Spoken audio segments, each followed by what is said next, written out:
to speak on an item on or off the agenda, if you could fill out a slip and then hand it to this beautiful young lady on my left.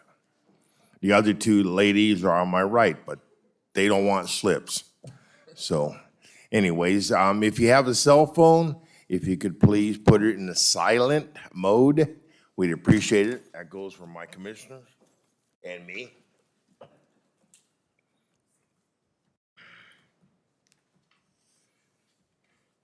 Okay. With that, we can have a pledge of allegiance. Chris, you want to do it? Love it. Please stand, face our flag, place your right hand over your heart. I pledge allegiance to the flag of the United States of America and to the republic for which it stands, one nation, under God, indivisible, with liberty and justice for all. Thank you. I wasn't going to show up tonight. Okay. So can we get approval of the agenda, consent agenda? I'll make a motion that we approve the agenda from the July 7th, 2021 meeting. Agenda item number 1. I'll second. Any, Yeah, Chris, you weren't? No. I'll second. you weren't here, so Chris? You second. I'll second. Okay, we got a motion and a second. Any other changes or motion? With that, all those in favor? Aye. And one abstained. Okay. 2 abstain? We have 2 abstain. Well, can we approve it then? We can't approve it. Oh. We don't have a quorum. Bart Okay, wasn't Ben, here. I can't approve the minutes. Oh, yeah. No, we can, so in light of that, we can continue the minutes for the next meeting. Okay, we'll continue to the next meeting. Okay, so we'll just move right into number 1.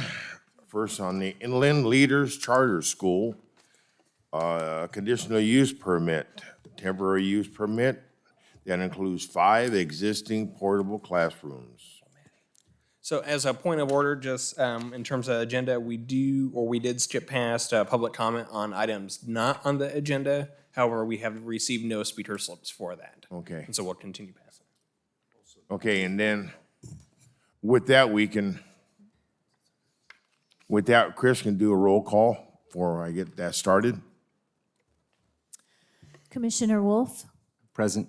Commissioner Reckstad, Commissioner Hicks, Commissioner Brzee, Commissioner Beck, Vice Chair Markarian, Here? and Chair Algauer. Here.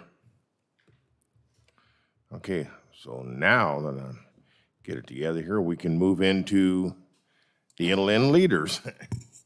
Okay, we have, Commissioner Wolf is on the Inland Leaders Charter School Board, and as a result, I will be recusing myself from this portion, or from this agenda item.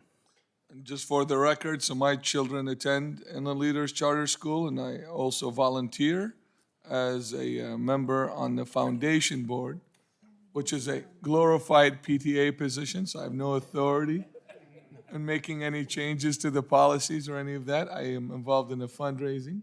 so you're nothing. After some debate, I'd like to stay and be involved in this decision. Do we have to keep you? Yeah, I guess we have to keep you and make a quorum. You have no choice. Okay, got no choice. Okay, Ben, who's taking this one? That'll be That'll Ms. be Jordan. me. Thank you, Honorable Chairman Algauer. So this is a conditional use permit, which is essentially to permit 2 expired TUPs that include 5 existing portable classrooms, 2 trailers on property shared with an existing church off of Bryant Street, as well as 4 existing portable classrooms on a property owned by Inland Leader Charter School, and the construction of 4 new portable classrooms to support the reconfiguration of their TK to 2nd grade school facility. So the site spans 2 properties, 13490 Bryant Street, which is owned by Bryant Street Baptist Church and is approximately 1.85 acres. The zoning on that parcel is institutional, which is the blue land use designation on the screen up there. And then the other property is 13493 California Street, which is owned by Inland Leader Charter Schools and is approximately 2.89 acres and is zoned CG, General Commercial. North of the subject sites is a place of worship for the church, so there's another parcel which has the existing church facility as well as an extension of the parking area north of the site associated with this permit, a nursing home, a nonprofit supporting Braille services, and then single-family residences, which also surround on the south, east, and west of the site. Schools are considered an institutional use under Section 84.0410 in our municipal code and are permitted in the institutional NCG land use districts, subject to the approval of a CUP, which is why we're here today. So some background on Inland Leader Charter Schools is that in 2007 to 2008, Inland Leader Charter Schools opened with approximately 200 students on property leased from the Bryant Street Baptist Church, which I'll refer to as BSBC from now on. ILCS continues to utilize church property, but has also acquired their own in recent years, which is adjacent to the church site at 13493 California Street. Charter schools in California are actually required to renew their charter every 5 years. So the most recent renewal in November of 2019 by the Yucaipa Calamasa School District will allow ILCS to operate as a TK to 8th grade school with over 1,000 students through the 2024 to 2025 school year. The TK to 2nd grade program operates at the Bryant Street Baptist Church and Inland Leader Charter Schools site that are involved with this permit application. And the 3rd to 8th grade programs actually operate on the campus of the former Yucaipa Elementary School on California Street. Some prior history on TUPs associated with this project.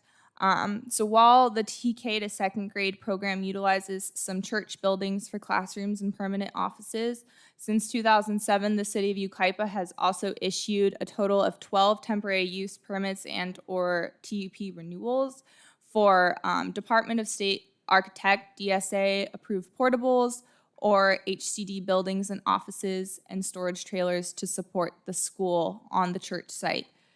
There are currently 11 existing structures across both sites that are operating under expired TUPs. So the scope of work for this entitlement is to, one, get the school into compliance with city code by permanently permitting these 11 existing structures operating under the expired TUPs, as well as improve the size of classroom space available to the school's 1st grade students by relocating 1st graders to the ILCS site, which is adjacent to the church site. Currently, all 4 1st grade classes are housed in only 2 portables on the Bryant Street Baptist church site, and the classrooms have been reconfigured to accommodate these 4 total class sizes. So there'll also be a potential reduction in traffic bottleneck off of Bryant Street because street improvements will be conditioned to allow for adequate drop-off and pickup from the ILCS site off of California Street instead of having all of that traffic come from Bryant Street. Here's an overall site plan, which indicates the existing structures, including 3 24 feet wide by 61 feet long portables, 6 24 feet wide by 47 feet long portables, and 2 storage trailers that are approximately 250 square feet. The 4 new portables on the ILCS site, which on this site plan is indicated on the west, will support the relocation of the school's 1st grade students as I described, and are proposed to be 24 feet wide by 47 feet long. Both sides will be required to complete street improvements, including curb and gutter along the frontages of the 2 properties. Here's a more focused site plan for the Bryant Street Baptist Church property, which shows the 5 existing portable classrooms and 2 trailers. Additionally, given the proximity of an existing oak tree on the eastern property line, the applicant was informed that a planning condition of approval was added that will require the applicant to submit an oak tree permit prior to completing those street improvements or grading in order to allow the city's contract landscape architect to evaluate the potential impacts that might be caused to the tree, and the planning department can therefore recommend appropriate mitigation measures for that oak tree. The condition of approval is in the upper left-hand corner. And then here is a more focused Inland Leader Charter School property site plan, which shows the 4 existing classrooms on the eastern side of the property, and second grade students currently house those facilities, and then 4 new classrooms will allow the rearrangement of instructional space for first graders to allow for a more adequate and functional learning environment. So with this application, there will be no net increase in students or staff, and a permanent loading area for first and second grade student access will be created off of California Street, which will include 2 proposed driveways. The southern driveway will be a one-way loading entrance, and the northern driveway will serve as an exit loading area as well as a parking entrance. Here is a chart which indicates the consistency of this project with our City of Yucaipa municipal code and development standards. There's one note I'd like to make about parking is that the City of Yucaipa requires 1 parking space per staff member affiliated with the school. And while there are only 6 spots proposed for the Inland Leader Charter School property, which will have 8 classrooms and therefore it's expected 8 teachers, the Bryant Street Baptist Church site has plenty of additional spots on their site, and the school has a joint parking agreement to use the northern portion of the parking lot for the church during school hours, and there's no overlap with hours of operation of the church and the school facility. There's also architectural review involved with this application, so the portables will be about 10 feet tall and will resemble existing portables on site with vertical ribbed wood siding. Panels will be painted brown with the dark brown trim surrounding the window frames, roof, and base of the building. Additionally, each of the portables will have a ramp and provide sufficient ADA access. Landscaping is also included in this application. Approximately 53.5% of the site will either be landscaped or is proposed to be landscaped. And here's a conceptual landscaping plan up there, which also indicates a retention basin, which should help prevent excessive runoff from the property and maintain compliance with WQMP requirements. I have some photos on the next few slides of the 2 different sites, which indicate a little description underneath. So there's a photograph of Bryant Street Baptist Church property from the east side of Bryant Street, as well as the existing exit and church building used for some school offices and facilities, and then a photograph of portables currently on the Bryant Street Baptist Church property.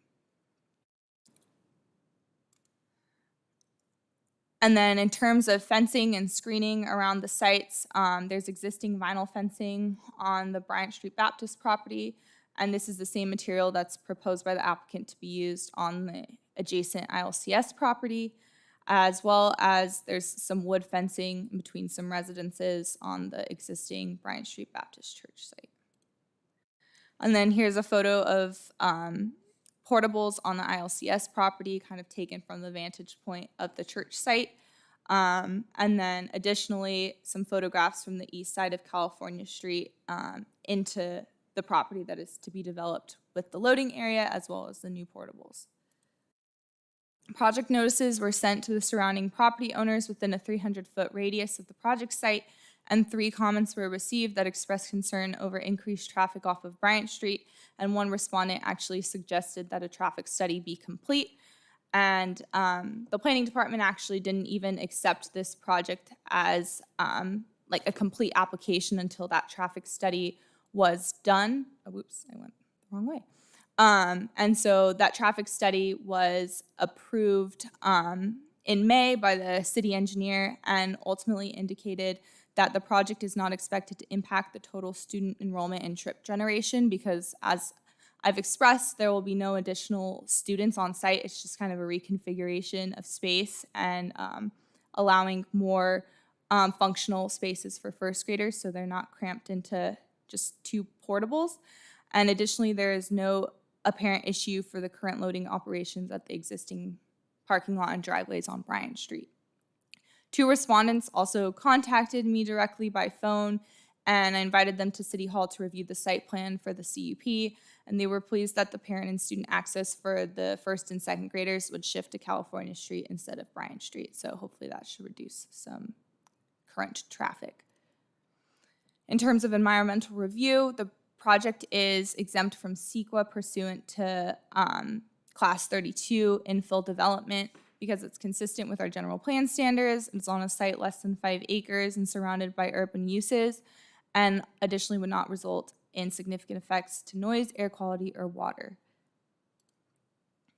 In terms of fiscal impact, pursuant to resolution number 9171, the Bryant Street Baptist Church site is exempt from the payment of development impact fees because that resolution states that public land uses located within institutional districts operated by nonprofit organizations shall be exempt from the payment of development impact fees. However, the general commercial site, ILCS property, will be subject to diffs, and based on a 9,024 square feet of usable classroom space on the property, it'll be approximately $69,000. Ultimately, it's the planning department's recommendation that you approve the conditional use permit and the architectural designs of the portable classrooms, as well as adopt the findings, a categorical exemption, and direct staff to file a notice of exemption. Hopefully, I can answer any questions if you have any. For me, I know it's a little bit confusing with a couple different parcels involved, but I know the applicant representing Inland Leader Charter Schools is also here and can probably speak to questions more having to do with school operations and such. So, thank you. Questions for staff at this time? Was the intent on the school to drop kids off on Bryant Street at any point, or? So so it's a TK to second grade facility is what operates on Bryant Street Baptist Church property, as well as this Inland Leader adjacent site. And so with this application, What the heck?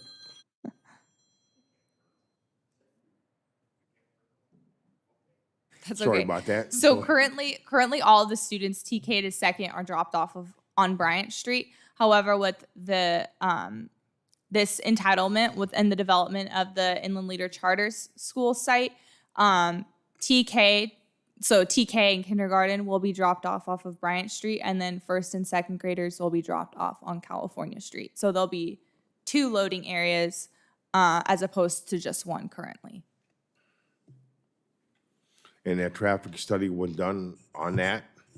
Traffic study was done by KT Traffic Engineering, and it was reviewed by the city engineer and approved back in May. Okay. So was the traffic study done for the pickup drop-off of TK and kindergarten being on Bryant Street and first and second being on California, or for all 4 grades to be off of Bryant Street? Katrina can also speak to it. Probably she reviewed it. Yeah, so the traffic study was done for California Street. They didn't look specifically at the Bryant Street configuration. They wanted to confirm that the loading zone that they're proposing here would be sufficient, and so there wouldn't be traffic that carries on to California Street. I think that the safe, and that was sufficient. So that was enough room of a loading zone for the first and second grade on California Street. Bryant is a much larger parking area and loading area, so it's safe to assume that because it's so much larger, that there would be sufficient loading since it's going to be half the amount of students that will be dropped off. So other than this is not going to add any students, this is going to take some of the traffic from Bryant Street and divert it to California. That's is that correct. And But- is there parking on California Street, or is it just gonna be loading, offloading? There's 6 parking spots, as that one slide indicated. So is there a drop-off then on Bryant Street? From what I saw, they have a loading area, but it's not like a permanent loading area. They configure it daily. And when we say off of Bryant Street, it's actually within the parking lot area. So no cars are stopping on Bryant Street to load and offload. It's all completed on site. So cars will come into the driveway off of Bryant, go through the loading zone, and then exit onto Bryant. So there will be no cars stopping on Bryant. They utilize like the portions of the church parking lot to create that loading area. So I have a question maybe Mike can answer. Are these new 4 modulars going to get some of the kids that are inside the building outside? Where are these students right now? Well, hang on, Chris, listen, applicant, would you like to come step up to the microphone here? Yeah. And state your name Mike and can probably speak more to the configuration of the current classrooms, but based on the project description and information I was provided, there's 4 first grade classrooms that are currently in 2 portables. So the amount of students for 4 classes are in 2 portables, and hopefully he can speak. Yeah, Mike Gordon. I live at 11026 Station Lane in Yucaipa, the director of Inland Leaders Charter for the members of the public. Thanks for having me tonight. Quick answer to your question is there are 2 HCD portables, which are considered more commercialized units for I guess, work and offices and what have you. And so we want to take and use DSA, which is Department of State Architect modulars that are designed for classrooms, and put those students in that space. Each classroom will open up about 200 to about 250 extra square feet of space for those students. So if you go in those rooms right now, there's pretty small squares with about 20 to 24 kids. These classrooms will just give us a little bit more distance, a little bit more space between kids. And of course, we all know that's important right now with what's going on in our, with coronavirus and what have you. So in the proposed 4 new modulars, you're gonna have first graders and second graders? The new modulars, the new 4 modulars will only have first graders. They'll be taken from 2 modulars that are currently on the church property. There's 96 students in those modulars currently. They're just gonna go right over to the other new modulars. Those 2 modulars that are sitting on the church property are gonna sit vacant for now until we figure out what we wanna do with them. I see, okay. Okay, so everybody have any questions for the applicant? There was a comment in one of the letters from one of the residents about a piercing alarm sound. Has that been addressed? Is there any way we could do something so we make sure the neighbors are happy with the school being there? Yeah, we had some theft issues a couple years back. So we did have some regular security alarms going off later at night. I haven't heard of that complaint recently, but I may not be aware. The principals might be more aware of that situation, but we can look into that. Yeah, it is rather, it's meant to scare people off for sure. Yeah. Chris, did you have something? For the applicant? Tony? Jesus, He sees me everywhere. I'm wore out. No, I know Bryant gets pretty busy in the mornings and the afternoons, so I think it's a good thing to. Yeah, and just a quick point of correction on that. I'm sorry, I didn't mean to interrupt you. To split the traffic evenly between Bryant and California Street might be an overload on California Street. So what we're looking at is just those first grade classrooms for the most part being the ones that are picked up on California Street. To split it both in half, Bryant Street has a really nice flow of traffic right now. It does get backed up sometimes, but I think it might be an overload to try to do half and half as opposed to just those first graders loading off of California Street. But we tend to gauge that by looking at it and teachers saying things are backed up on this side, maybe we should make more people go on the other side, so. Well, also the first graders are all-day students, right? Yeah, the nice part about the upper part is TK and kindergarten have staggered exit times and entry times, yeah. So they're in and out, so those. Okay. Oh, sorry. Push the button and turn it on too, sorry. And that's behind the Lutheran Braille, the old Lutheran Braille building? Correct, we purchased that property adjacent to Lutheran Braille Workers, correct. Right. Okay, anyone else have any questions for the applicant? Okay, thank you, sir. Do we have any public comments on this, Ben? We have received one from a Miss Shelley Denauer. Yep, come up to the microphone.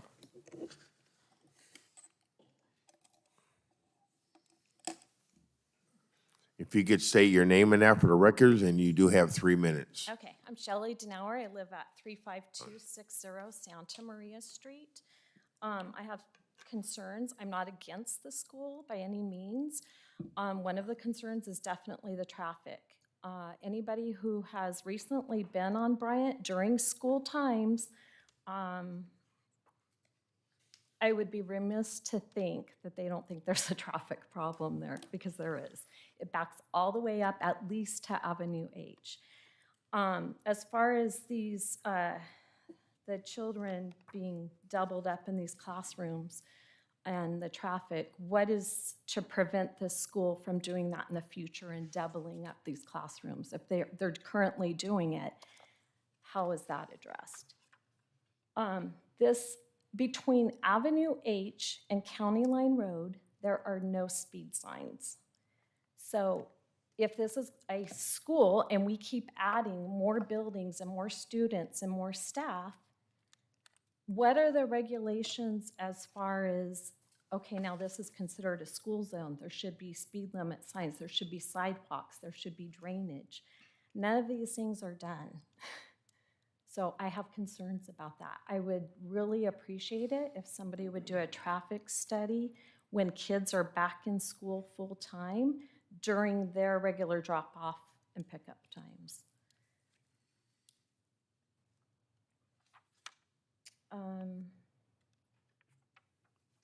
The piercing alarm, I live right behind the portable buildings.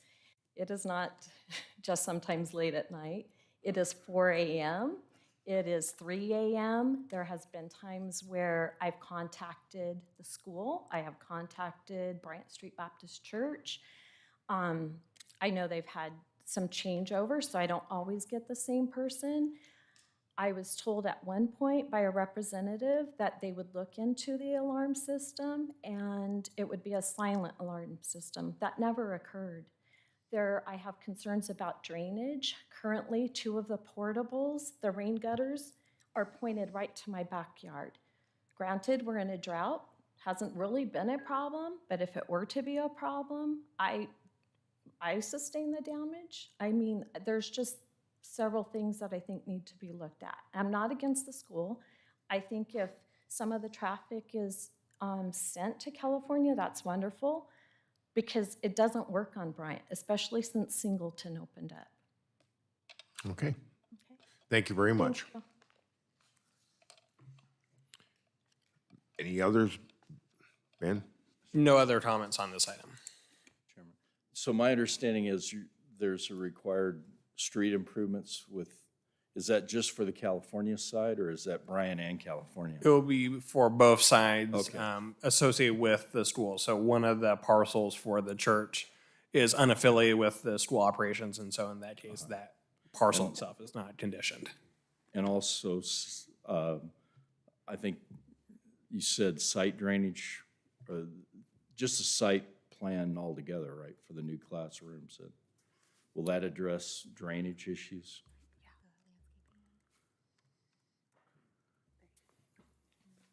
'Cause even in one of the photos, I know on Bryant Street, there's a drainage issue, but I'm sure that's gonna be taken care of with street improvements. Yeah, so as shown on the site plan that Maddie had provided, there is going to be some detention basins on the California Street side, and the WTMP requirements would also be triggered for this So the particular retention basin will take care of any runoff from, what it's gonna do is pick up your site water, anything that's coming off the buildings, and then hold it on site with a sufficient amount to cover, you know, what you might have during a rainstorm, a pretty heavy rainstorm. So I think that would take care of the potential problem for any damage to your property, you know, under normal circumstances, right? And, you know, I live right up in that area too, so I know what the traffic is like. My granddaughters, I used to pick them up there. One of them went to school there for a while. And it is heavy, but I've also been to Yucaipa Elementary with my son, and my daughter's going there, and every day when you're dropping off and picking up, it's heavy traffic, and the high school is probably the worst. Right, and correct me if, right, but correct me if I'm wrong, with the street improvements, will that also be some school zone signage and 25-mile-an-hour stuff, or are you looking at anything with that? So the speeding issue has been logged in our neighborhood traffic calming program, which means we can look at adding speed limit signs. Now, I don't know off the top of my head if there's any sort of difference between a charter school and a, recognized Right. school district school, if we would be able to put 25-mile-hour school zone signage. So that's definitely something that I could look into, and then we can talk to the developer if that is allowed. We can condition that with the street improvement plans. Right. If it's not, we can look at doing just the standard 25-mile-per-hour signs from city staff and just get those installed in that Without area. the school zone designation, but do the Correct. 25-mile-an-hour sign. I would say to that credit, though, because the site has been operating under temporary use permit, so it has never been a official school site. And then with this approval, then it would be an official school site, so perhaps there's more flexibility to implement those measures as well. So it was always temporary. With the CUP, it becomes an approved school site then at that point. Just to keep the records, we'll close the public hearing at this time. So, other comments on that? So you're saying, Ben, that it's if this gets passed, that becomes a school zone? No. We would have to explore whether or not we could do the school zone signage on there, but it would become a official, like in terms of our land use classification, we would recognize it as a school site with the valid CUP that establishes that school use on that property. Right now, it's just been temporary use, so it's been essentially the school kind of borrowing some space from the church facility, and then they've done some stuff on the vacant property that they had purchased. But with a conditional use permit, then it's therefore then a permanent kind of land use that runs with the land as a school operation for that. So then it being a school zone, it would have to be posted and the speed limit and all that adjusted? That's where we would confirm that with the charter school, if it would still fall under that umbrella for the school zone posting. Well, But if not, there may be other. our kids go to the school, so it's, as far as I'm concerned, it's school zone. I mean, we're not gonna sit here and say, is it legally a school or not? As far as I'm concerned, charter school is a public school. It's just more parent involvement, and without getting any further with that. But I would like to see a school zone, just like Inland Leaders on California Street has a school zone speed limit, where it reads your speed when you approach it, at least during school hours. Is that something that we can request for the city to work on, or is that something that we would put on the applicant? The one on California Street though, Chris, I mean, that was a public school, and then Inland when they took it over, so that's not really Well, the same situation. the speed limit that says school zone actually was put in there in 2013 when I worked with our planning department here a long time ago with Fermin and Bill Hemsley. And I was working for the school way back when. So I'm aware that that school zone speed limit with the radar detector was put on after Inland Leaders took over from the school district, that building. So for all intents and purposes, school is school. There's hundreds of students that go there. I don't know how many walk. I don't think any walk in comparison to the California Street, where some older kids walk there. But Bryant Street campus, I don't think any TKers or kindergartners walk unless their parents walk them. But I think that's a safety thing that we would all agree would help everyone, the community, the neighbors, in reducing speed and making sure we have some form of controlling the crazy drivers out there, especially during school hours. Okay, well, obviously, since Singleton has opened up, Bryant has definitely a lot more traffic on it. But like I say, I look at that as Chris mentioned it as a school zone, but, oh, well. And other than that, I wanted to also address the neighbor's concern about what's a guarantee of us not doubling the students again in these 4 classrooms. Mike, I know the school is very big on having small number of students. Is there something that would put the neighbors at ease that we're not gonna cram 50 students in these small classrooms like other schools do? Yeah, step up to the microphone then, please. Sorry, this is my first rodeo, so I don't know how this works. No, yeah, that's the goal, is we want to get away from those situations where there's smaller classrooms. So this is more of an expansive classroom. So we're going the other direction. We're not trying to put students in smaller spaces. I can't say that the leadership after me might come in and do something different, but that's our intention as a board.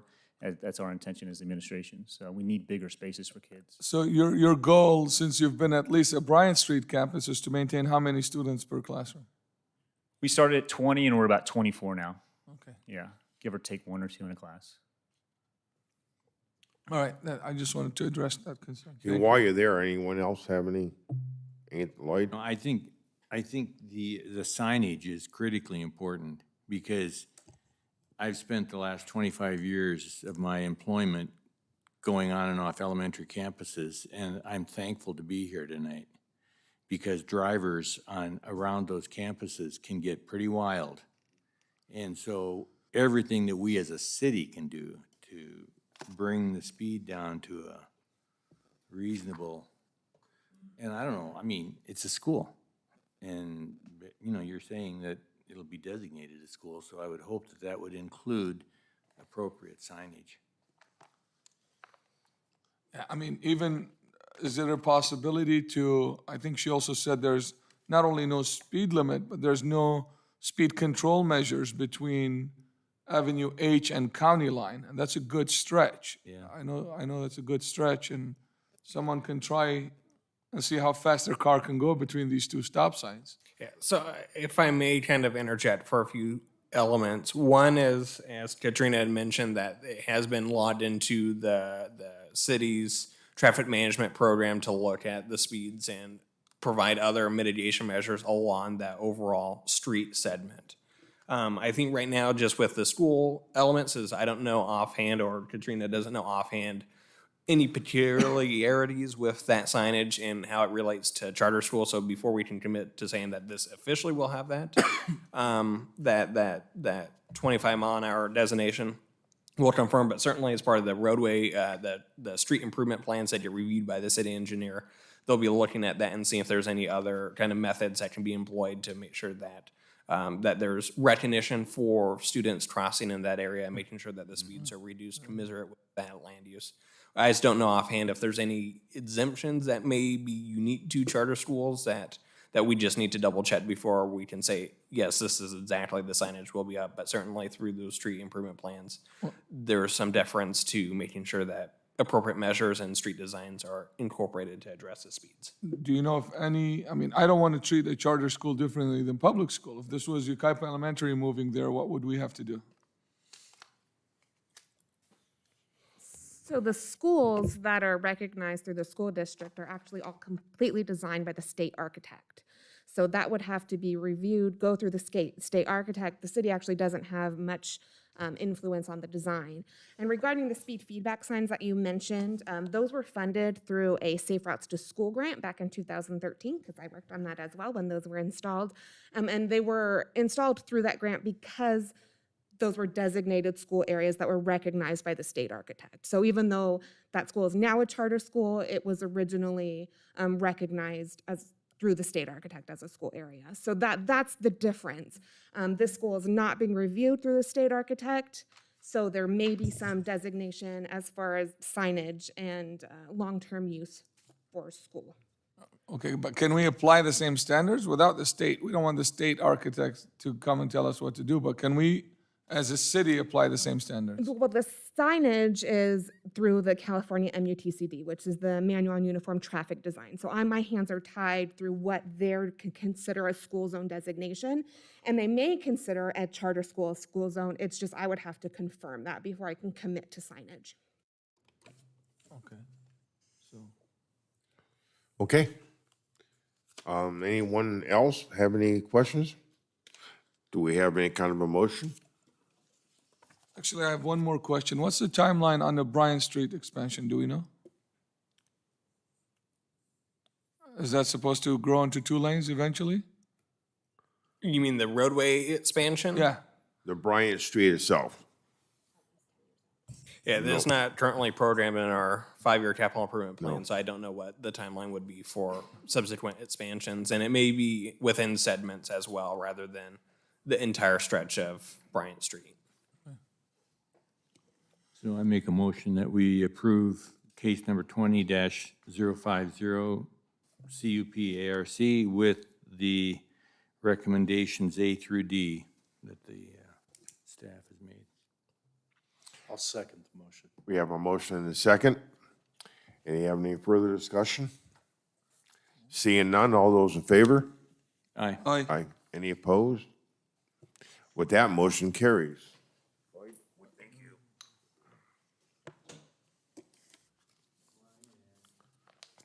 Can you wake them up? Did we plug that TV into Wi-Fi? Because last time I wasn't there. I was trying to watch something. Is that beer cold? Okay, now that we're all back, let's move on to case number 21-057, a special use permit for the architectural review. Thank you, Honorable Madeline? Chairman Algauer. Yes, this is me again. So this is All right. architectural review for a 17-foot tall, 861 square foot existing unpermitted metal RV garage located on a residential property at 32225 Kentucky Street. The site is approximately 0.5 acres and is zoned RM10M, which is multiple residential with a minimum 10,000 square foot lot size. And it's surrounded by single-family residences to the north, east, and west. And then to the south of it is community industrial zoning that has an existing plumbing supplies warehouse on the property. This project came to light through the building and safety plan check process for an addition to the existing single-family residence on site, and I noticed the metal garage through that plan check, and therefore worked with the applicant and property owner to submit this SUP application. There's the site plan, which shows that the site is currently improved with a 2,145 square foot single-family residence and a proposed 628 square foot addition, which is in building and safety for plan review right now. There's a 1,560 square foot detached garage that was case number 13-144 SUP, and that was approved through the Planning Commission back in the day. And then the existing unpermitted 861 square foot detached RV garage, which we're discussing today. The existing structure fits within the RM10M SEP X. The contrast is very terrible on that image, but the structure features a pitched metal roof that is 17 feet tall and horizontal ribbed metal panels that are painted tan with brown trim accents to match the other detached garage in front of it. The east elevation has a 14 by 14 roll-up door, and the north elevation features a man door for access. The next slides will have a better photo with colored elevations, so you can see that, given this photo is quite invisible right now. So here's the existing single-family residence in the front of the property, and then you can see the RV garage in the rear with the painted brown trim and tan siding. Project notices were sent to surrounding property owners and no responses were received. And it's staff's recommendation that you approve the architectural design of the existing unpermitted structure, adopt the findings, categorical exemption, and direct staff to file a notice of exemption. If you have any questions, I can hopefully answer. Thank you, Madeline. Anyone have a question for staff at this time? Seeing none, would the applicant like to make a presentation? Okay. Do we have any public comments? No comments on this item. Thank you, man. With that, we'll close the public hearing and move to the commissioner. Commissioners? Comments? Was this I noticed it was an unpermitted building at first, so was this a code enforcement triggered issue, or? So, it wasn't in code enforcement, but they were trying to permit an addition on their existing single-family residence. And so through that plan check process, planning reviews it, and I look at aerial imagery. And that's when I noticed that that RV garage wasn't indicated on their site plan. And then looked at some Google Street imagery, and that's how it came to light. So I contacted the property owner, whose information was indicated on that building plan check, and we worked through that process. And they were very quick in turning around this application and trying to move forward with it so they can permit their addition. Okay, thank you, madam. Anyone else? No, I'll make a motion that we approve case number 21-057, a special use permit for the architectural review of a 17-foot tall, 861 square foot unpermitted metal RV garage located on residential zone property at 32225 Kentucky Street, along with items A through D. I second that. A motion and a second. Any further discussion? Seeing none, all those in favor? Aye. Any opposed? None, motion carries. The next item is number 21060, a special use permit for the architectural review of a 720 square foot metal garage. Madeline, would you like to take this one? Yes, sir. Thank you, Honorable Chairman Algauer. So this is another existing unpermitted metal RV garage located on a single-family residential property at 33554 Washington Drive. The site is 3.34 acres and is zoned RS10M single residential with a minimum 10,000 square foot lot size, so it's well surpasses that requirement, and is surrounded by single-family residences to the north, south, east, and west. This was a code case that the applicant essentially inherited through the transaction of his property, so he wasn't aware of the existing unpermitted structure. And so as the new property owner, he is getting his property back into compliance and trying to remove this violation on the site. So the site is currently improved with a 1,050 square foot single family residence, a 544 square foot attached unpermitted patio cover, which as a condition of approval will be processed with a building and safety permit. It's not metal, so it doesn't have to be associated with this special use architectural review permit, but the applicant will be filing building and safety permits for both of these structures after this approval. And then there's an existing unpermitted 720 square foot detached metal RV garage in question today. The structure fits within all RS10M setbacks and is very centrally located within this large residential parcel. The elevations are on the screen, so they're just photographs of the existing structure. It features a pitched metal roof that is 11 feet tall, has horizontal ribbed metal panels, painted tan with white trim accents, and the east elevation has a man door for access. Here's a photo from the street. The property has a long access road to the back central portion of the property where the home is in this existing structure, so you really can't see it from the street. And then here's an aerial site photo of the property. It didn't go back onto the gentleman's property, but that's kind of what you're looking at. Public comments in terms of that, project notices were sent to property owners, but no responses were received. And so it's staff recommendation that you approve the project, adopt the findings, the categorical exemption, and direct a notice of exemption. The applicant is here if you have any questions for him. Okay. Anyone have any questions for staff at this time? With that, would the applicant like to make a presentation? Okay. With that, any public comments? No comments received on this item. Thank you, sir. With that, we'll close the public hearing and move to the commissioners. The question I have, one question they have is the runoff. Where are you running the water off to? I'm kind of confused where the water is going to go. Are they doing some kind of, is there a lot of extra cement being poured? I mean, You'd said There's- something about a grading permit or some additional grading?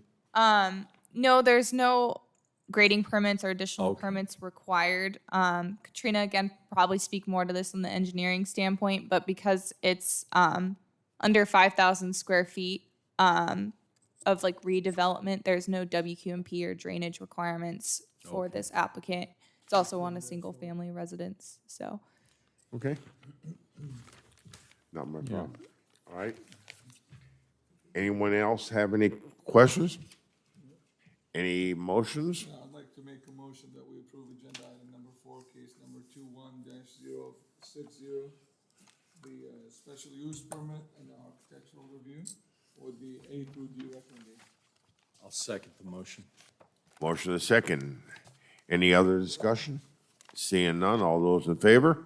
Aye. Any opposed? Seeing none, motion carries. Okay, I guess the next item would be case number 21-075, a revision to the previously approved conditional use permit. And I guess, Christian, you're doing this?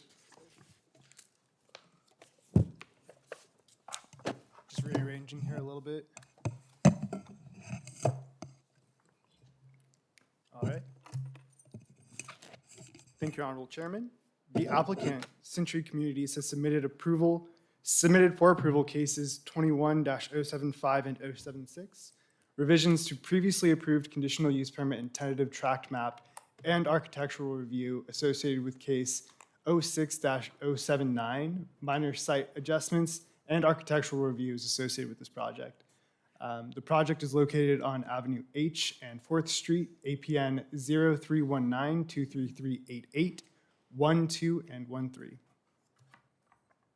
So the previously approved actions, the tentative tract map and conditional use permit were originally approved by the Planning Commission on August 2nd, 2006 for a one-lot subdivision associated with a conditional use permit for 57 detached condominiums on 7.48 acres. After 36 months, no activity occurred on the proposed project, and therefore, the approval for the conditional use permit expired. However, the tentative tract map remained valid due to a series of automatic extensions granted by the state.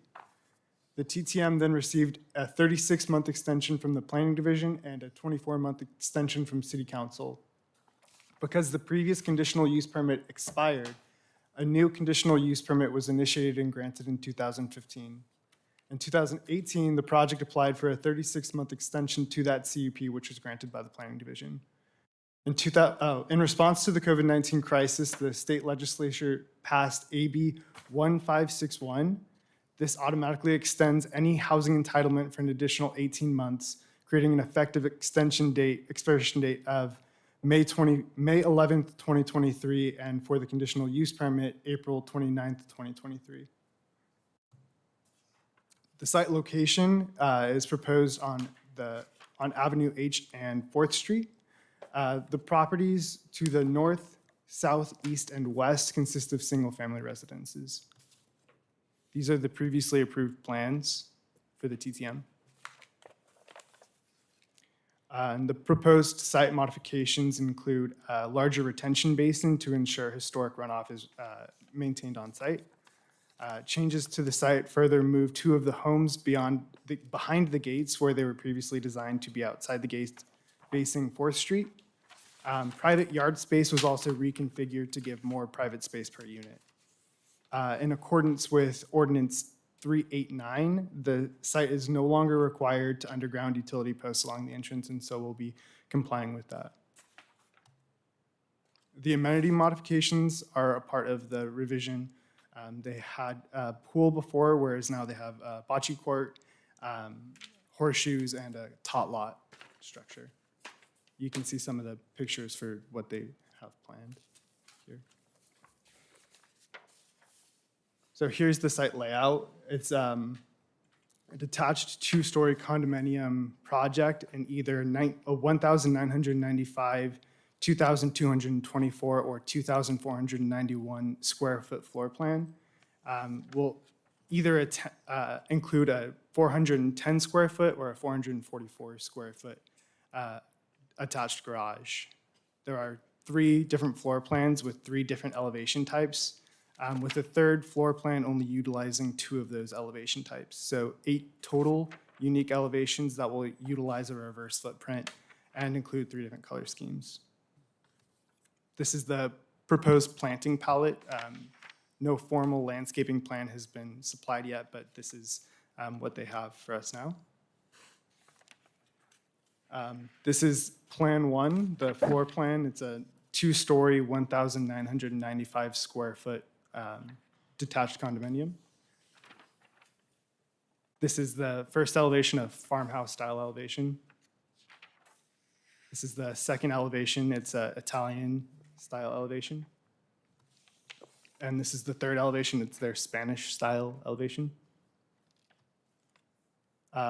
Plan 2, this is also a 2-story. It's 2,224 square feet and a 2-story home. This is their farmhouse elevation in this style. This is their Italian elevation in this style. And this is the Spanish. The third floor plan is the largest at 2,491 square feet, also 2-story. This is their farmhouse for this style. This is the Italian for this style. So these are the farmhouse color schemes. I believe Commissioner Reichstad has the color boards for you guys to examine. You can kind of see it here. The whites are kind of washed out.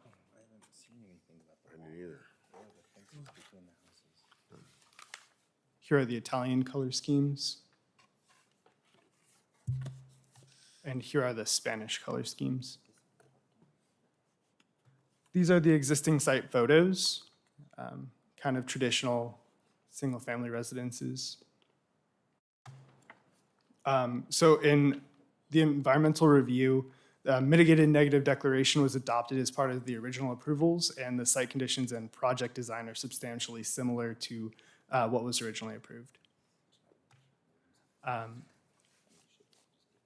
In regards to processing, notices were sent to surrounding property owners within a 300-foot radius of the project, and 2 comments were received via telephone. The comments both raised concerns about privacy as well as the quality of the development. And both commenters were overall satisfied with the quality of development after viewing site plans and renderings. And in order to address the privacy concerns, the project is utilizing a 6-foot perimeter block wall, which is the max height that you can have within the city of Yucaipa.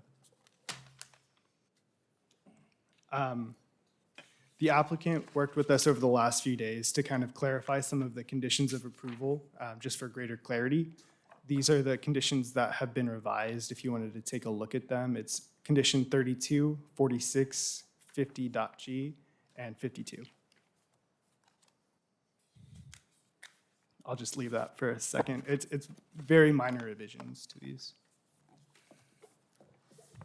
So overall, it's staff recommendation that you approve the revised conditional use permit, adopt the finding as contained in the agenda report, find that the previously adopted mitigated negative declaration remains valid, and that the Planning Commission review the material boards provided and approve them, and that Planning Commission review and approve the revised conditions of approval.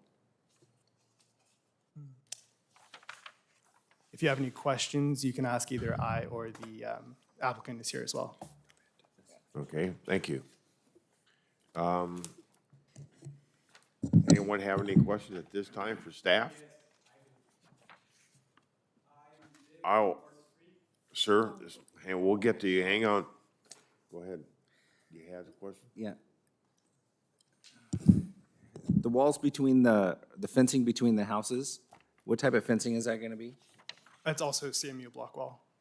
So it's going to be cement block wall between all the residences and around the exterior? Definitely around the exterior. I think that the client can speak to in between the houses. I believe That's that awfully on the expensive. renderings it's shown as. My name is William Ingram. Thank you for having me, Honorable Chair, Planning Commission. Christian, thank you for the presentation. We do appreciate it. In between the units, we're actually planning on vinyl between. On all perimeters, we are planning on CMU block wall with a decorative cap. Okay. And is this going to be an association? It is. Who is going to maintain that?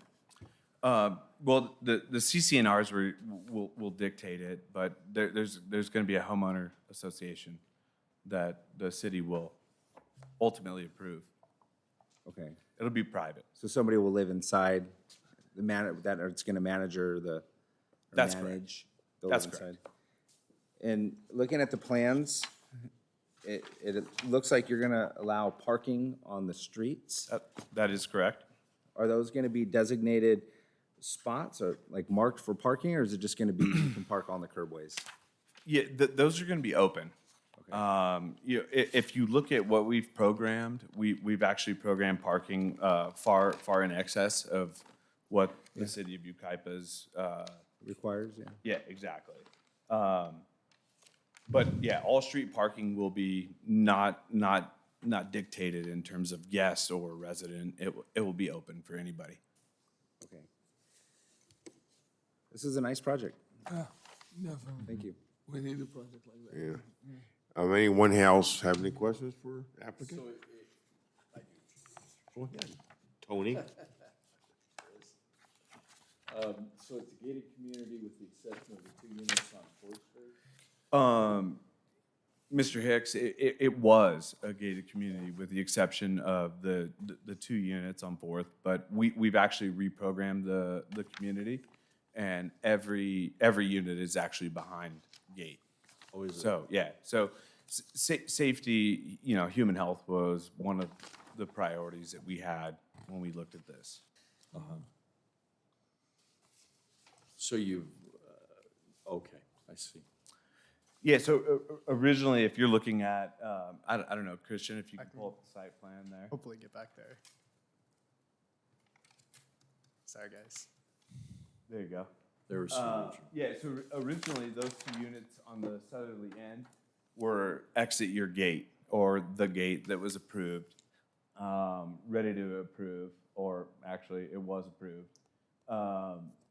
What we've done is simply modified the open space to be a little more in line with today's buyer, and actually push those units behind those gates, so, they can enjoy the same privacy as the other 55 units.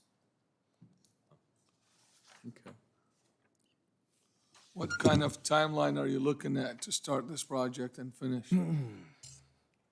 I guess it depends on who you're asking. If you're asking me as a representative of the builder, what we'd like to do is submit at risk very soon, inside the next 3 weeks, and obtain a grading permit Q1 of next year. And likely be to sale, I would say, late summer next year. Okay. I mean, that's our goal, obviously. I mean, we've been working with Katrina and Christian extensively, and your staff here has been fantastic to work with. But that would be our goal, to get into the ground as soon as we can. What type of price range are you looking at?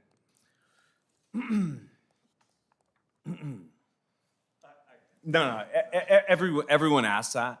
Everyone does. And it's hard, right? It's very hard. I think that when we initially looked at it, it was in the high 4s.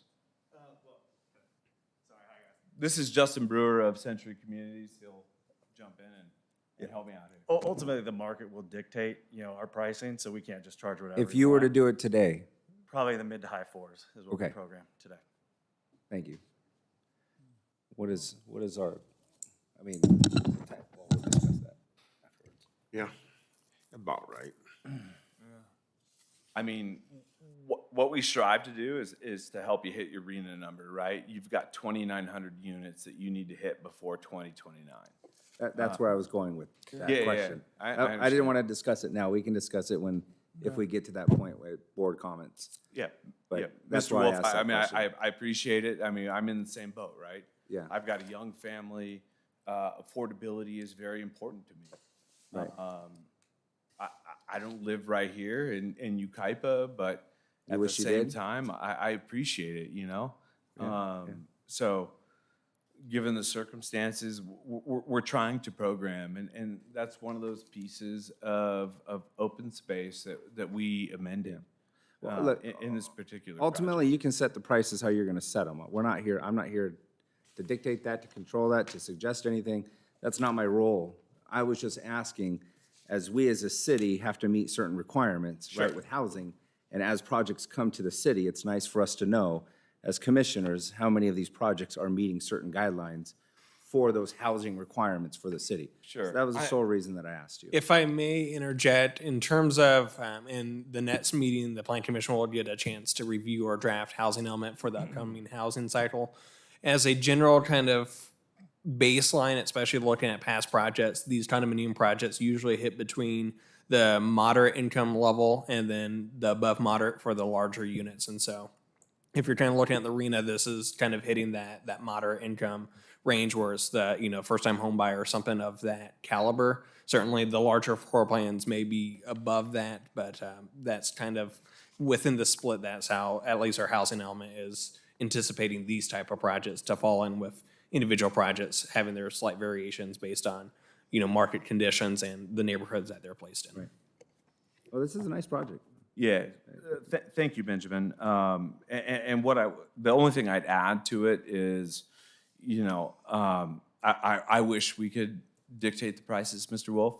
We can't. Right. The, No, I the, the, understand the that. market dictates the price, Right. and we're merely trying to program to it. Oh, no, absolutely. And you need to make your money. Oh, So, well, yeah, I mean, look. Let's be honest here. This is, Look, everybody needs to eat, Mr. Wolf. yes, you they know? do. So, I'm not like, asking you to do look, this for yeah. free. Yeah, no, and we're not trying to do it for free.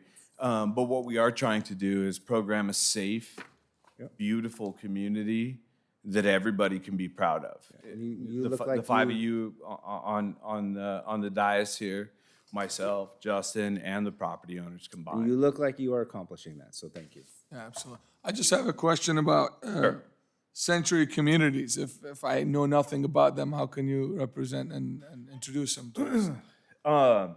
So I'm not a part of Century Communities. I'm part of Rockwell Land Company. I'm a consultant for them. But Century Communities is based out of Denver, Colorado. They're a top 10 builder in the United States on the public side. Last year, correct me if I'm wrong, they did somewhere north of $8 billion in total revenue. They delivered close to about 4,500 units nationwide. Their presence here on the West Coast is I don't want to call it de minimis, because that would call my friend here behind me to carpet. But their presence here on the West Coast has been small, and working with property owners like Mr. Caney, the hope is that Century Communities, and an extension of Rockwell Land Company, we can increase our presence here in Yucaipa. So we're looking at a number of projects here and also in Cal Mesa. So I appreciate the question. But they are a top 10 builder in the United States. Perfect. Thank you. Anyone else have questions for the applicant? Tony? I'm good. Okay, just wanna make sure. Thank you, sir. Yeah, my pleasure. Thank you for having me. Within Ben, you have any public comments? I do. I just quickly wanted to note, though, in terms of the revised conditions of approval, the language itself is just more addressing if kind of they're applicable. So there's some elements related to the drainage and offsite grading, and it's just kind of clarifying that if it is required, then they would go through this process and making it a little bit more clear on the permitting side of what the expectation is. We do have one public comments slip received from a Mr. Peter Hernandez. Thank you, Mr. Landon, for.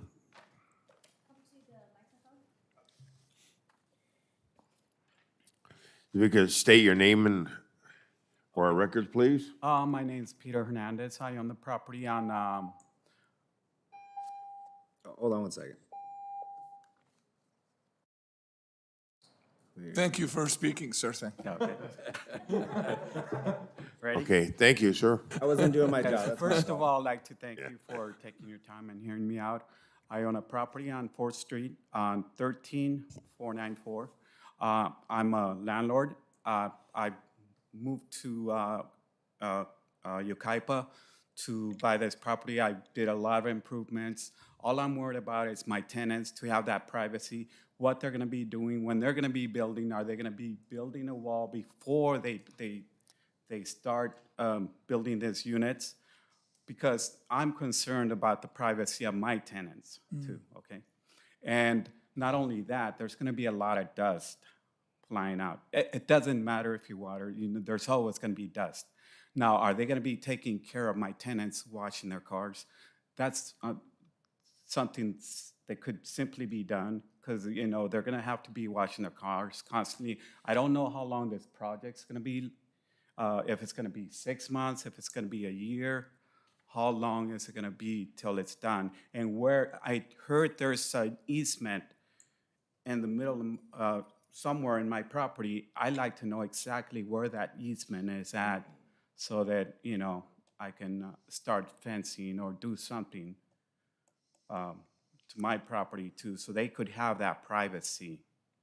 That's all I'm worried about. And the drain, I've always had problems with the drain around there.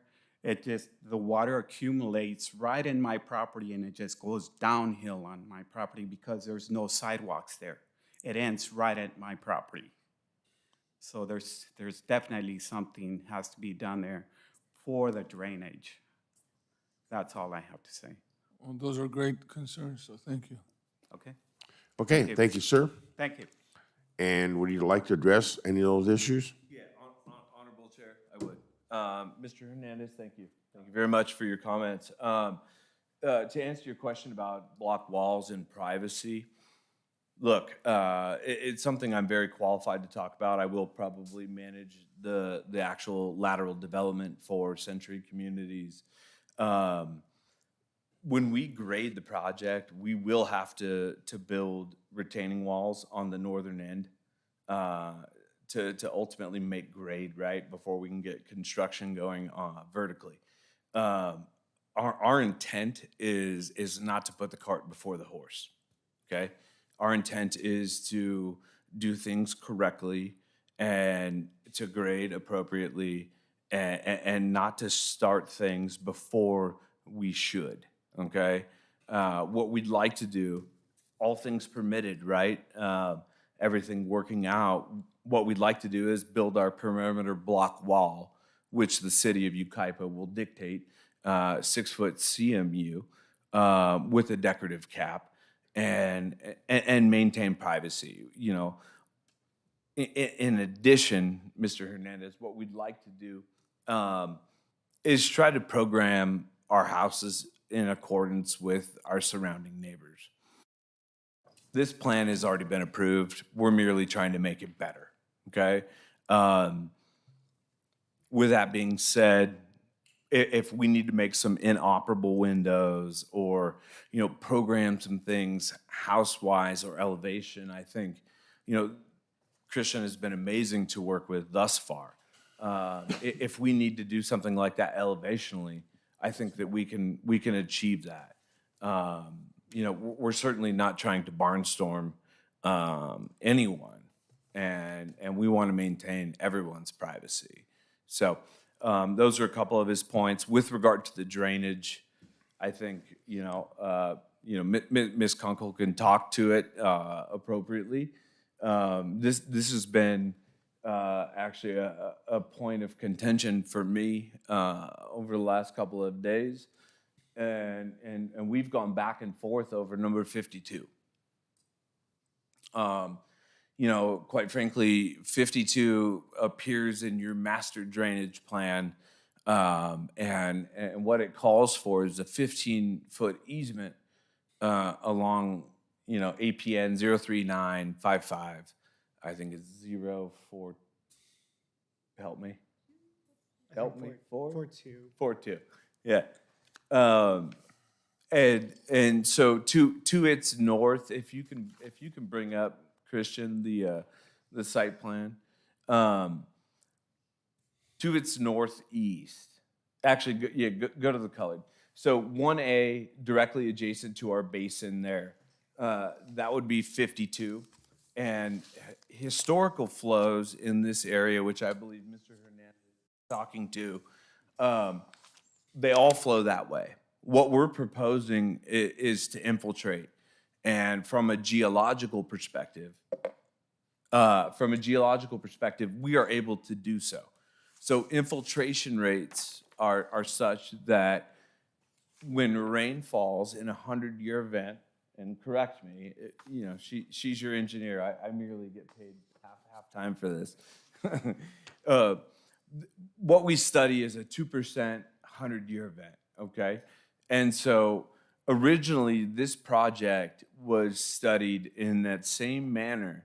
But what we've done is we've revised it, and what we've done is dug the basin deeper, and we plan to infiltrate, okay? And what we've also done is not plan to increase the cubic feet per second that we offlow to our adjacent neighbors. And if we do, Unit 1A there, that lime green on the top left, there is an 8-inch sewer line. That's where we plan to sewer our property. That's where we're going to take our poop, for a better, for lack of a better term. There's already a 15-foot easement there that already works to Fifth Street right away, and that's where we would plan if we had to, which we don't believe is the case. If we had to put increased flow onto our neighbor's property, that's where it would go. But we would seek to obtain an easement. I'm not sure if it's Mr. Hernandez's property or whose property it is, but we would seek to obtain an easement across that easement that already exists and take it out to Fifth Street and not further impact any other additional neighbors. But my I guess what I was working with Katrina and Christian on is the fact that this hasn't been studied enough to say that we can or cannot do that, right?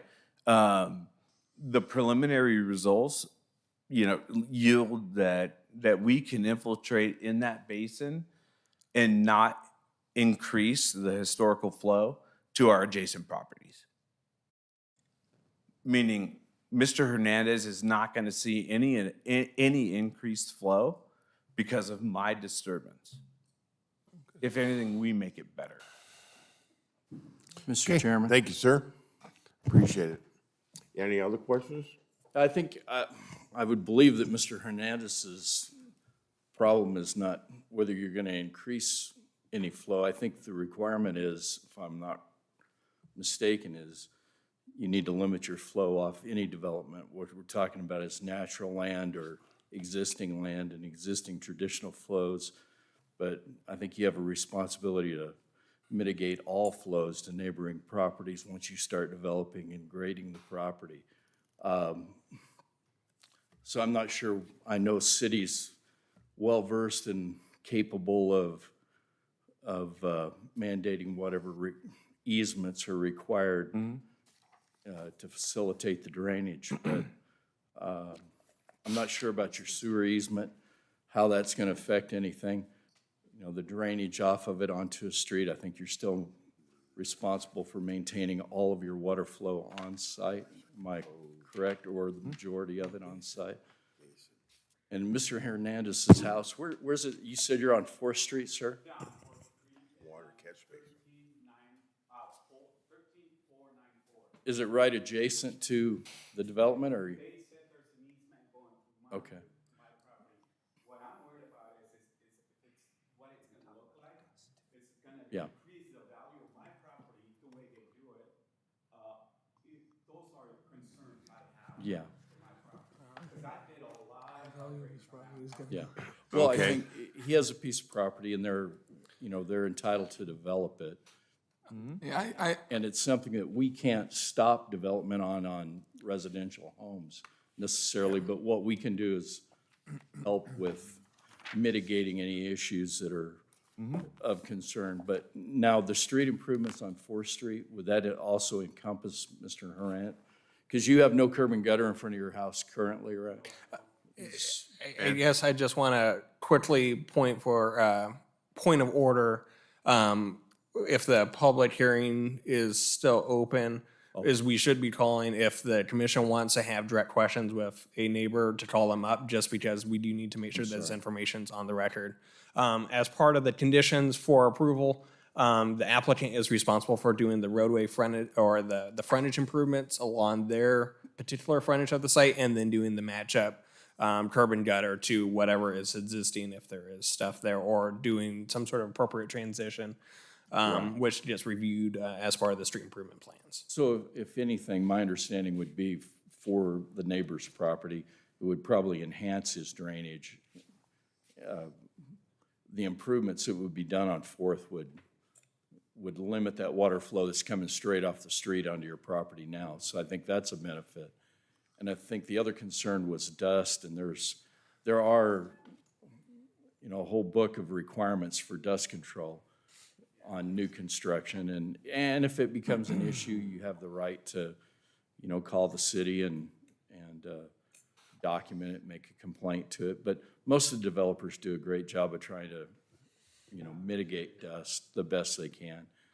And I don't think that we can, require the developer to wash your tenants' cars necessarily, but, yeah. Okay, with that, sir, we thank you for Yeah. dealing with the rebuttals. If I could respond, Commissioner Hicks, with all due respect, that's how we exactly want to study the property. We're not trying to cut corners. If I can, I understand that, and I understand what you're trying to do. I'm just trying to mitigate, or not mitigate, but give some assurance to the homeowner that Sure. you're Yeah, gonna do and- your best to do that. And typically, the block walls on construction sites go up as soon as grading's completed, because you want the security feature while you're Sure. building, especially the cost of lumber these days. Sure. You don't want it sitting out there. Yeah. So you're gonna put your retaining wall up first, so. Sure. I think just best case scenario, all new construction's difficult and has some level of inconvenience to the neighbors. No doubt. But I know the city does a very good job of requiring the developers to do their best to take care of the neighbors. And, Commissioner Hicks, with that being said, what I'd like to offer is my cell phone number, as I will be a part of the development team as we start to develop this property.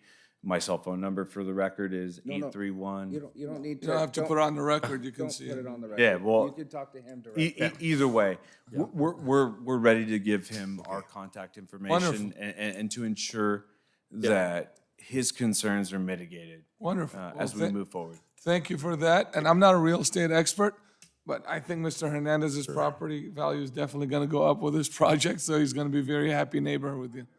Okay, well, thank you, Thank sir, you so for the much. presentation. thank you. Okay, with this, we'll close the public hearing, and we'll move to the commissioners.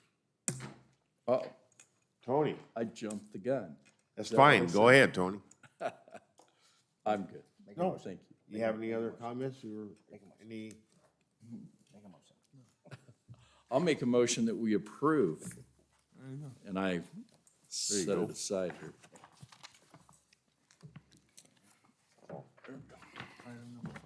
Give me your glasses. Case number 21-075, revision, and 21-076, architectural review, revisions to the previously approved conditional use permit and tentative tract map and architectural review, case number 06-079, CUP TTM minor site adjustment, and architectural review for the project located on Avenue H and 4th Street, APN 0319-233-88, 12, and 13.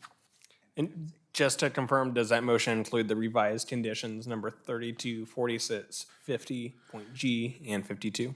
Yes, with the revised conditions and, Revised conditions. and include A through D. We Got it? have a second? I second that. Oh, we have a motion and a second. Any other comments? Seeing none.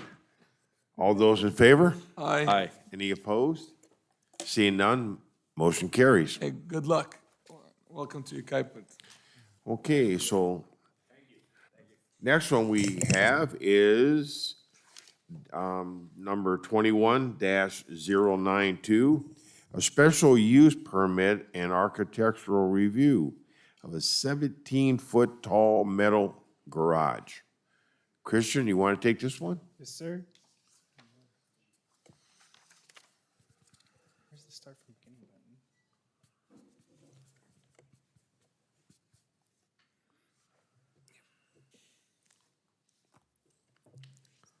All right. Thank you, Honorable Chairman. The applicant, Michael Munoz, has submitted for approval case 21-092, an SUP for the architectural review for a proposed 840 square foot and 17-foot tall metal garage located on a single-family residential property at 35070 Vicky Way, APN 0319-26218. The site location is a .19 acre parcel west of California Street and north of Vicky Way. It is located in the RS10M, the single residential 10,000 square foot minimum lot size district. And it is bordered by RS10M to the north, south, and west, with general commercial to the east. The garage is meant to store the applicant's personal vehicles and belongings.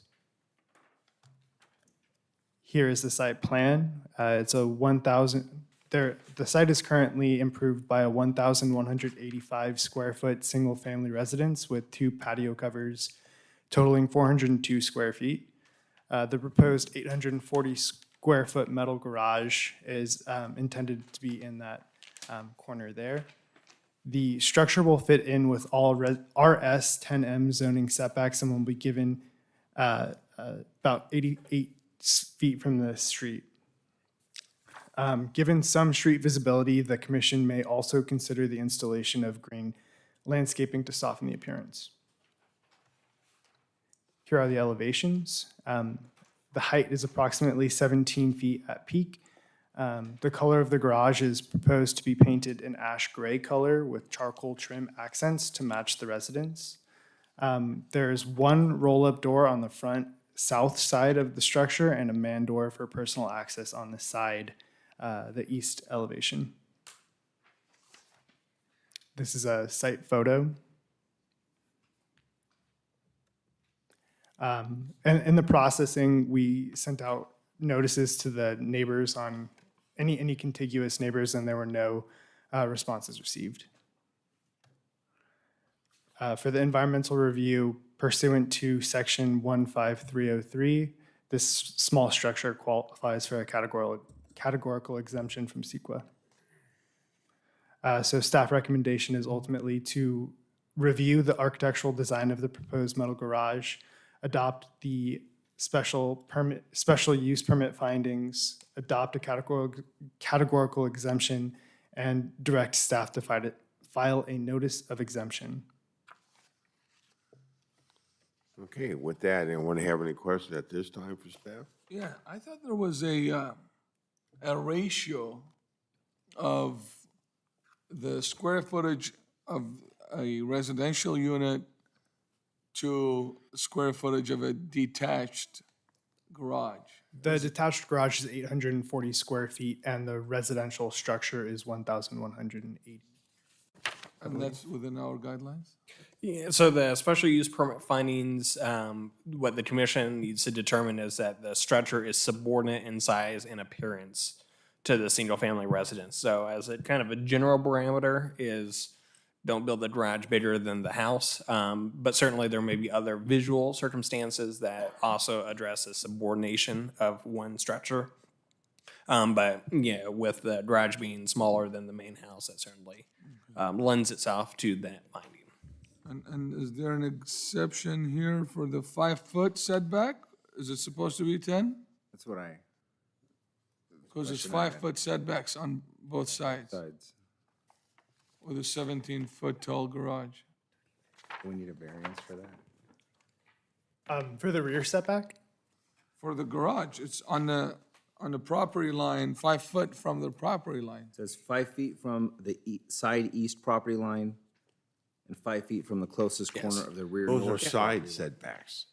So the setbacks for a single-family residence, so following the RS standards, is 5 feet and 10 feet. So one side is always at least 10 feet, which is covered on the eastern property line. And then in terms of the rear yard setback, the baseline main stretcher is 20 feet, and then the detached stretchers can encroach essentially 15 feet into that setback, provided they take up no more than 25% of that particular yard area.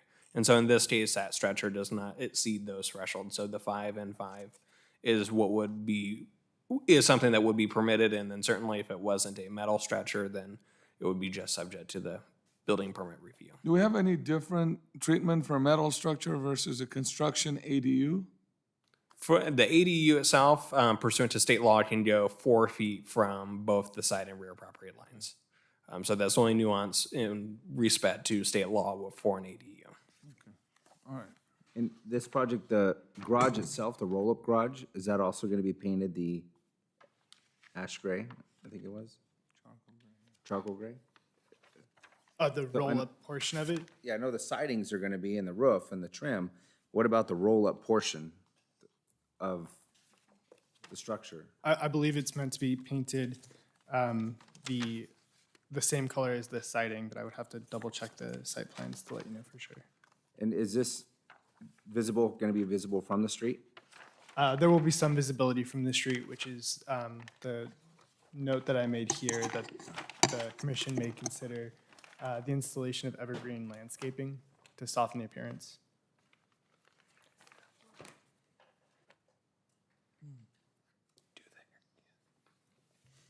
And I do want to note, I don't believe the segment of Vicky Way is a public street. It's essentially a number of easements through property, so it's a private street that's not maintained by the city.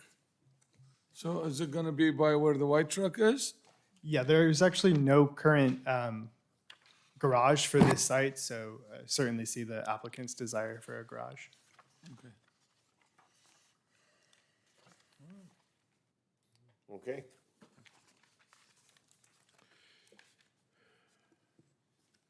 Did the applicant here, or did the applicant wish to make any? I don't see him Not- here. Okay. With that, any public comments? No comments on this item. Thank you, sir. With that, we'll close the public hearing. Move to the commissioners. Commissioners, discussion, comments, motions? All right. I'd like to make a motion that we approve case number 21-092, the SUP and ARC of the construction of an 840 square foot, 17-foot tall metal garage with the recommendations of A through D. We have a motion and a second. Any further discussion? Seeing none, all those in favor? Aye. Any opposed? None, motion carries. Okay, the last item apparently on our agenda is a major variance for the overall size and land use compliance. Yes, that would be me again. So the applicant, FX Signs, has proposed a major variance for approval. It's a major variance for the overall size and a land use compliance review for the proposed 25-foot tall and 101 square foot freestanding sign associated with the Freedom Fuel gas station located at the northeast corner of Bryant Street and Yucaipa Boulevard, APN 0303-273-36. The location is on the corner of Bryant Street and Yucaipa Boulevard, and the underlying zone is the limited mixed-use land use district of Uptown. It's located within the Uptown Business District Specific Plan, as you can see here, denoted by the purple. This is the site plan. That small black dot in the lower corner is the proposed location for the site. It's located 6 feet in, and I believe from the other direction, it's 9 feet. So this is the proposed sign. It's a 25-foot tall, 101 square foot Freedom Fuel sign with internally lit Freedom Fuel can and LED numbering, as well as an Uptown Yucaipa advertisement kind of at the bottom that has been placed there at the applicant's expense. This is the site location. Currently, it is being kind of has construction going on, so this is an older picture, but it will be updated with a LUCR that is in the works as well. I wanted to point out some nearby signage. Directly across the street from this location, there's a 76 directly across the street, and this kind of miscellaneous signage across the street as well. So the variance is because the specific plan provides specific requirements for signage, including that it be 30 square feet maximum size, as well as a maximum of 5 feet in height. In order to maintain the clear sight triangle and to better compete with neighboring gas stations, the applicant has requested a variance to allow for a 20-foot high and total of 101 square foot pylon sign. It should be noted, however, that price details do not count towards total sign area, as they are required for fuel stations by federal law. So the applicable area of the sign is only 22 square feet. In the processing, notices were sent out to contiguous property owners and no comments were received. But I do want to note that at the special meeting of July 28th, 2021, the Uptown Business Association reviewed and recommended approval for the proposed sign. So it is staff recommendation ultimately that you approve the land use compliance review for a freestanding sign, find the project exempt from CEQA guidelines, and adopt the findings as contained in this agenda report. The applicant is here as well, if you guys have any questions of him or me. I have a question for the applicant. Is your gas going to be cheaper than the 76 across the street? You didn't know if I'm going to go there and get gas or not. No, thank you. It's a nice looking sign. What is the distance from the ground to the lowest point of the sign? It's 6.5 feet.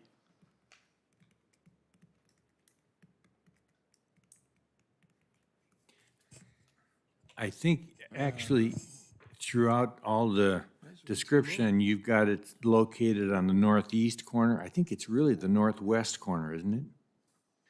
If my geography is correct, northeast corner is the 76 station. That is correct. So it should, because I mean, everything I've seen is northeast, but it should all be changed to northwest. Just no big deal, except that it is a big deal.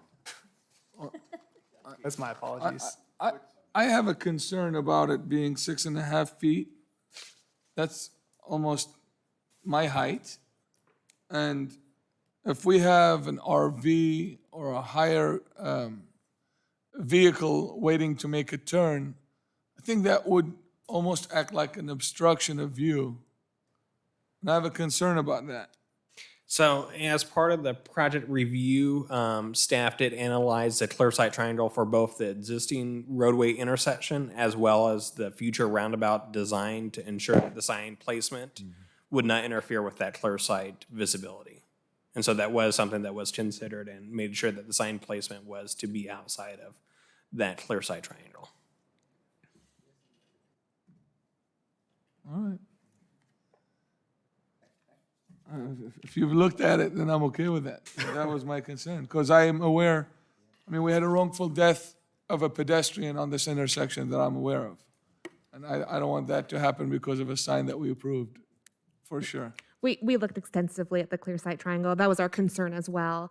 And the standard size there is outside of that clear sight. So, and that, like Ben said, that's both for the proposed roundabout and the existing condition.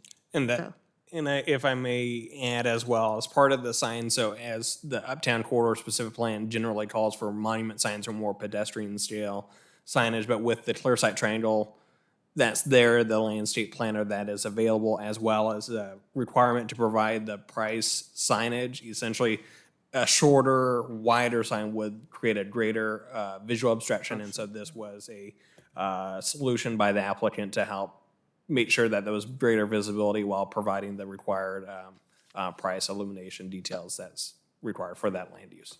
And the sign is gonna look exactly like this with ethanol option, E85?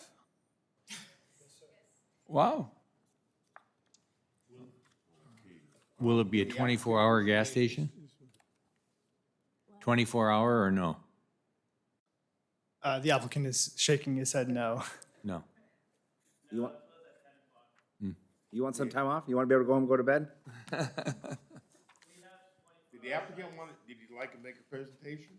Oh, sorry, I'm not dressed enough. I just came to make sure it was okay. Okay. Is there any public comments on this, Ben?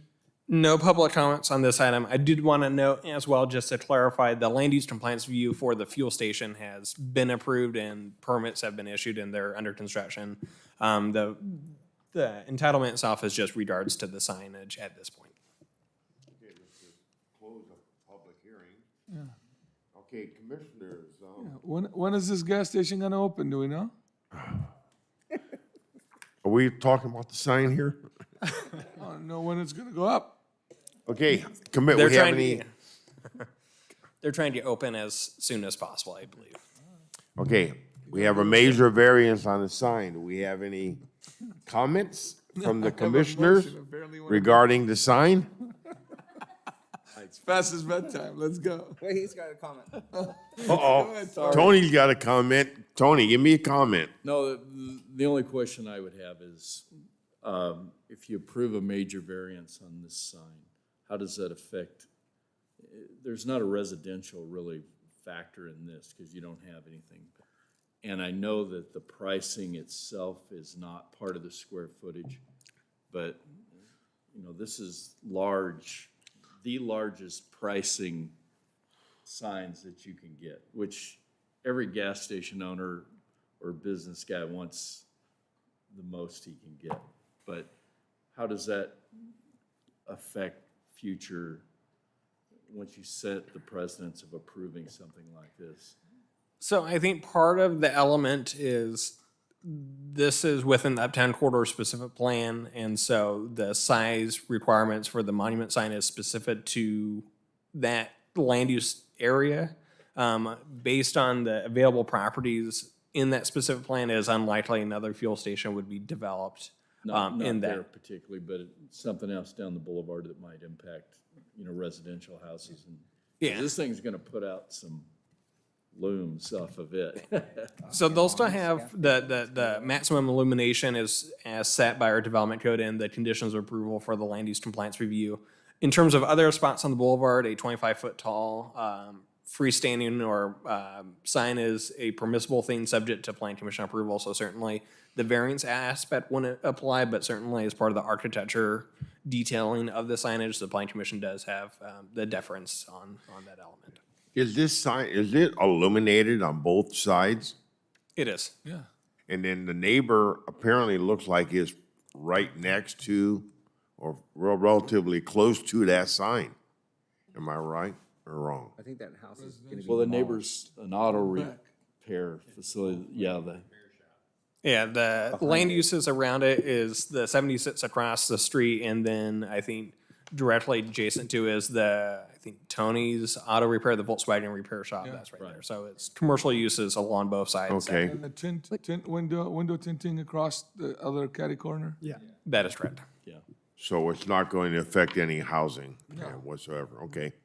I believe this is on the outskirts of the specific plan too. It's the last parcel included in it, correct? That is correct. Yeah. Bryant Street is the So dividing the line. 76 would have been a permitted height within that zoning. And I don't know if you remember the Shell gas station, that was an LUCR from a couple of months ago, but that was farther down the boulevard and a permitted height requirement. I think the closest residential on up, you know, up Yucaipa Boulevard, when the elevation's going up. Yeah. The sign's sitting here, so you're not gonna have that glare factor probably on No, that. probably not. You want a motion? I'd like to know how everybody's day went, so we can just keep this conversation going. Let's do it. Now, let's just keep going here. Well, what color is the post gonna be? Okay, He has a rodeo to plan. been a long day. Gentlemen, do we have a motion? Yeah, I'd like to make a motion that we approve agenda item number 7, case number 21-097, the major variance for the overall size and land use compliance review for the proposed 25-foot tall, 101 square foot freestanding sign associated with Freedom Fuel gas station located in the northeast corner of Bryant Street and Yucaipa Boulevard, with the recommendations A through C. I'll second that. Well, we have a motion and a second. All those in favor? Aye. Any opposed? Seeing none, the motion carries. Ben, next meeting? Next meeting will be this month, so in 2 weeks, we'll have another plan commission meeting, and one of the items will be the draft housing element, or is anticipated to be the draft housing element for review before it goes to city council and then submittal to HCD. And so we'll be getting to that shortly, and that's it. Okay, thank you very much. Commissioners, thank you. Meeting adjourned. Now go to bed.